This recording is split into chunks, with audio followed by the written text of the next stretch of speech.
Everyone, আশা করি তোমরা খুব ভালো আছো। লাইভ স্লেশনে তোমাদের অনেক অনেক স্বাগত। আজ সোমবার সারাটা দিন কি করছি না করছি সবটাই তোমাদের সাথে শেয়ার করতে থাকবো। তো পুরো ভিডিওটা দেখতে থাকো, আশা করি ভালো লাগবে। আর সোমবার মানেই হচ্ছে ব্যস্ততম দিন শুরু, তাই দেখো একদম ব্যস্ততার সাথে ভিডিওটাকে অন করেছি। সেটা হচ্ছে সকালবেলা ঘুম থেকে উঠে রান্নাঘরে ঢুকে পড়েছি বোঝোর টিফিন রেডি করার জন্য। স্কুল আছে আর বেশ ভালো ঠান্ডা পড়েছে জানো তো। উঠে দেখছি বেশ ভালো ঠান্ডা লাগছে। আর ছেলেটা ব্যাস এই শীতকাল আসছে, সকাল সকাল ঘুম থেকে উঠতে কি কষ্টই না হবে, কিন্তু কিছু করার নেই। সব বাচ্চারাই যখন কষ্ট করে তো বোঝেও কষ্ট করবে। আর জানো তো কী ভয় লাগে, প্রচণ্ড ঠান্ডার ধাঁচ।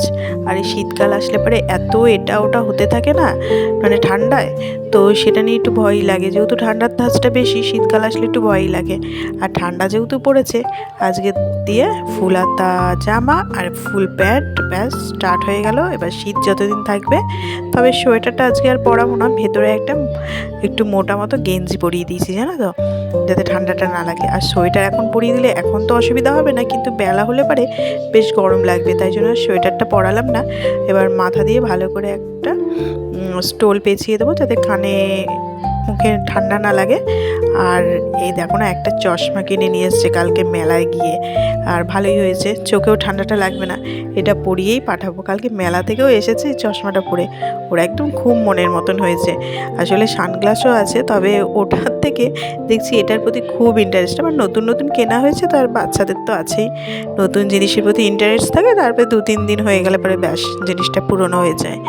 তো এবার একটু পেঁচিয়ে পুচিয়ে দিই, নয় বাইরে পুরো ঠান্ডা হাওয়াটা লাগবে। চলো, একদম রেডি হয়ে গেছে, ও স্কুলের জন্য বেরিয়ে হয়ে গেছে। এবার আমি সংসারের কাজগুলো শুরুও করে দিয়েছি। আর এই দেখো, সংসারের কাজটা কখন শুরু করব সেই অপেক্ষায় বসে থাকি, যে কখন ঘরবাড়িগুলো পরিষ্কার করব, একটু গুছিয়ে রাখবো। আসলে এইভাবে এলোমেলো হয়ে থাকলে পরে দেখতে ভারী বাজে লাগে। আর আমাদের প্রত্যেকটা গৃহবধূর কাছে কিন্তু ঘরবাড়ি কিন্তু মন্দিরের মতনই বলতে পারো। কখন মনে হয় পরিষ্কার করে রাখবো, কতটা গুছিয়ে রাখবো, দেখতেও ভালো লাগবে। আর সব কিছু বেশ পজিটিভ মানসিকতাও তৈরি হবে এতে। বেশ সব কিছু সুন্দর লাগলে পরে মনটা ভালো থাকলে শরীরও ভালো থাকবে। তো যতটা পারি ততটা পরিষ্কার পরিচ্ছন্ন রাখার চেষ্টাও করি, আর গুছিয়েও রেখে দিই সেগুলো। আসলে মন্দিরও তো আমাদের পরিষ্কার পরিচ্ছন্ন করে রাখতে হয়, যেহেতু দেবতাদের বাস থাকে। তাই আমাদের তেমনি মন্দিরের মতন ঘরটাকেও কিন্তু আমাদের মানে পরিষ্কার পরিচ্ছন্ন করে রাখতে হয়। আসলে আমাদের গৃহবধূদের কাছে কিন্তু ঘর সংসারটা কিন্তু একটা মন্দিরের মতনই। তো চলো, এবার সংসারের কাজগুলো টুকটুক করে ফেলি, তার সাথে তোমাদের সাথে গল্পও করতে থাকি। এদিকে চলে আসলাম নিচের কাজকর্ম করে, ওপরে চলে আসলাম জামা কাপড়গুলো কেচে সব মেলে দিয়ে। আজকে অনেক জামা কাপড় আছে, নিচের ঘরের সব তো কেচে কুচে দিয়েছি, অনেক জামা কাপড়ও কাচাকুচি হয়েছে। তারপরে উপরের ঘরের বিছানার চাদর, বালিশের কভার সমস্ত কিছু কাচতে হবে। আসলে আমাদের বাড়িতে যারা এসেছিলেন, মানে 3 দিন ধরে ছিল কিছু আত্মীয় স্বজন শাশুড়ি মার তরফ থেকে, তো তারা আজকে না, মানে আগের দিন বিকেলবেলা চলে গেছে। তো চলে গেছে আর ওনারা উপরের ঘরে শুয়েছিল। তো ভাবলাম এবার বিছানা চাদর বালিশের কভারগুলো একটুখানি কেচে পরিষ্কার করে নিই। আর উপরের ঘরটাতে মনস্সই শীতকালে, এই ঘরটাতে তো এসি নেই, আর গরমকালে একদম শোয়া যায় না, খুব গরম লাগে। কিন্তু শীতকালে একদম ব্যবহারের জন্য একদম ঠিকঠাক। তাই এই ঘরটা একদম ছাড়তে চায় না মনোজ। শীতকালে ও এই ঘরটাতেই শোয়, আমি আর ছেলে নিচে শুই। আবার কখনো কখনো যদি ইচ্ছে হয় তখন উপরের ঘরে চলে আসি, একসাথেই শুয়ে পড়ি। তো সেটা একটু কমই, মানে ও একাই বেশি শোয় এখানে। তো চলো, এবার সব কিছু বালিশের কভার এগুলোকে চেঞ্জ করে নিই। কিন্তু কেচে যে শুকোতে দেবো সেটাই হচ্ছে অসুবিধা। আর কেচে দিতেও হবে, এই বালিশের কভার আর বিছানার চাদরগুলোই সব পেতে দেবো, মানে শুকিয়ে গেলে পরে। নতুন আর কিছু বের করব না। আর পুরনো জিনিস ওই ঘরটাতে ভালোও লাগে না, পুরনো কোনো চাদর পাদর পাততে। তাই জন্য ভাবছি এটা নতুন আছে, এটাকে শুকিয়ে আবার মেলে দেবো, মানে পেতে দেবো। বেশিক্ষণ সময়ও লাগবে না, বাইরে তো বেশ ভালো রোদ রয়েছে ঝকঝকে, তো তাড়াতাড়ি শুকিয়েও যাবে। শুধু জায়গাটার অভাব, মানে কোথায় মেলবো। তারপরে ধরো শুধু যে আমার জামা কাপড় তা নয়, ওখানে শ্বশুর, তারপরে শাশুড়ি মায়ের সবারই তো জামা কাপড় থাকে না, মেলতে হয়। আর সেই জন্য একটু অসুবিধাই হয় সব কিছু মানে কাচাকুচি করলে। তো ওপরের সব কাজকর্ম করে চলে আসলাম নিচের ঘরে। নিচের ঘরে এসে মোছামুছিটা আজকে হয়নি, মানে ডাস্টিংয়ের কাজগুলো।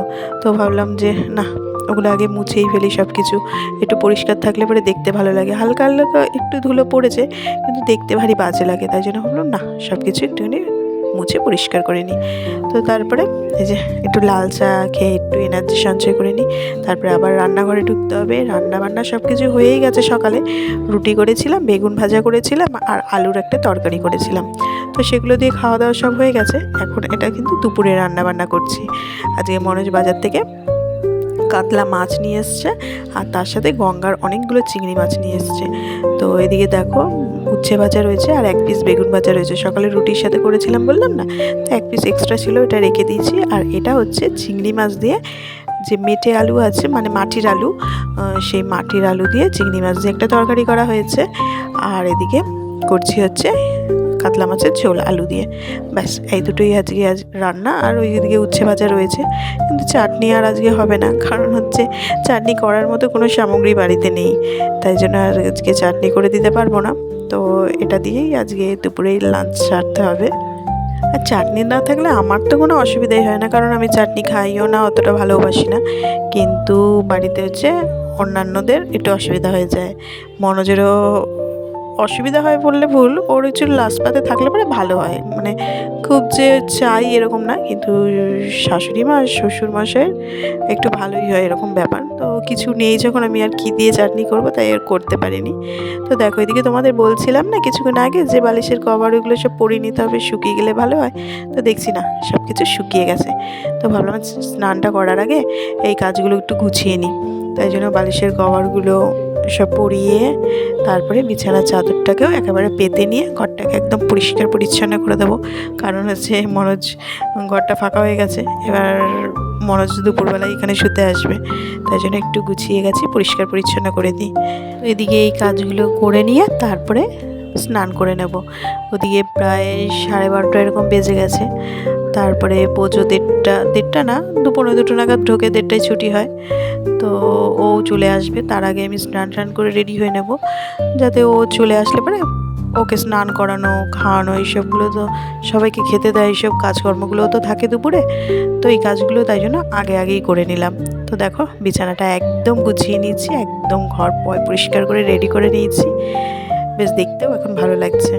তো চলো আজকের মতো ভিডিওটা এখানেই শেষ করছি। যদি ভালো লেগে থাকে অবশ্যই কিন্তু লাইক শেয়ার অ্যান্ড সাবস্ক্রাইব করে দিও। আর ভিডিওটা কেমন লাগলো অবশ্যই একটা কমেন্ট করে জানিও।